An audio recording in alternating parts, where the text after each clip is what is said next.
Narendra M Jain मांडोतर, Ahmedabad. भगवान महावीर स्वामी, पुत्री और जमाई। भगवान महावीर स्वामी के जीवन संघर्ष, तपस्या एवं उपदेश के बारे में बहुत कुछ हम जानते हैं। आज मैं आपको उनकी पुत्री और जमाई के बारे में कुछ बताना चाहूंगा। हर युग में बेटी सदा ही माता पिता की लाडली होती है। यह बात अलग है कि पुरुष प्रधान समाज में पुरुषों द्वारा बनाए सामाजिक नियम और लोभ लालच के तहत कई सामाजिक कुरीतियां जैसे कि दहेज, आडंबर, हर त्योहार, बड़े उपहार आदि का फैलाव जाने अनजाने बढ़ ही रहा है। पुत्री की शादी के बाद माता पिता के सारे अधिकार ससुराल और पति अपने पास चाहते हैं, लेकिन कर्तव्य निभाने के वक्त पुनः माता पिता याद आते हैं।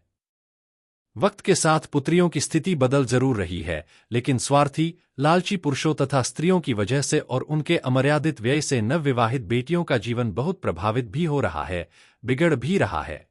बात आज से करीब 2600 वर्ष पूर्व की है। प्रभु महावीर की एक पुत्री प्रियदर्शना थी, जिसे छोटी उम्र में छोड़कर प्रभु ने दीक्षा ली। दीक्षा के काफी वर्षों बाद जब प्रभु अपने जन्म स्थान कुंडलपुर पधारे, तब पुत्री प्रियदर्शना और दामाद जमाली ने भी उनका प्रवचन सुना, वार्तालाप किया। भगवान की बातों का जमाली पर तुरंत असर हुआ एवं उसे वैराग्य हो गया।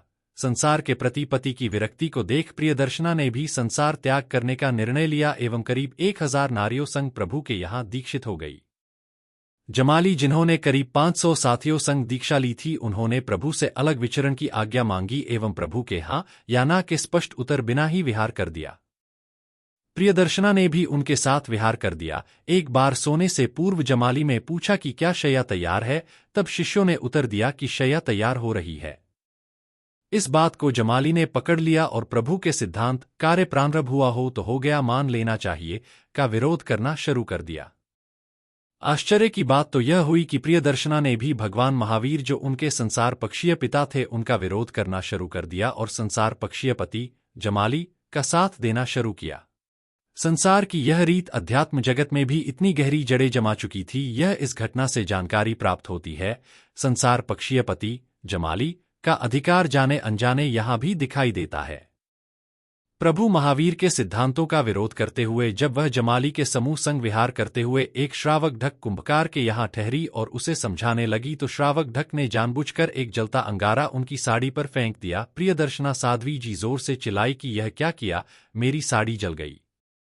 बस इस कथन को श्रावक ढक कुंभकार ने पकड़ लिया और समझाया कि यह तो प्रभु का सिद्धांत है, आपकी साड़ी तो जली नहीं, फिर भी आपने कहा कि साड़ी जल गई। प्रियदर्शना साध्वी जी को बात समझ में आई और वे पुनः अपनी सारी सहयोगी साध्वियों संग प्रभु के शासन में प्रविष्ट हो गई। संसार पक्षीय पति जमाली को इस बात का बहुत बुरा लगा। उसका अधिकार भाव जागृत हो गया। उसने चंपा में प्रभु चरणों में बहुत ही उन्माद मचाया एवं खुद को सर्वज्ञ घोषित कर दिया। इस पर गंधर गौतम स्वामी जी ने कई सवाल उनसे पूछे, जिससे वह और अधिक क्रोधित हो गया तथा प्रभु का विरोध करने लगा और आता तक विराधक ही रहा। यह वार्ता कहने का मकसद यही था कि भगवान महावीर जैसे युग पुरुष तीर्थंकर प्रभु को छोड़कर भी एक बार उनकी स्वयं की संसार पक्षीय पुत्री प्रियदर्शना भी पिता को छोड़ संसार पक्षीय पति जमाली के साथ हो गई थी।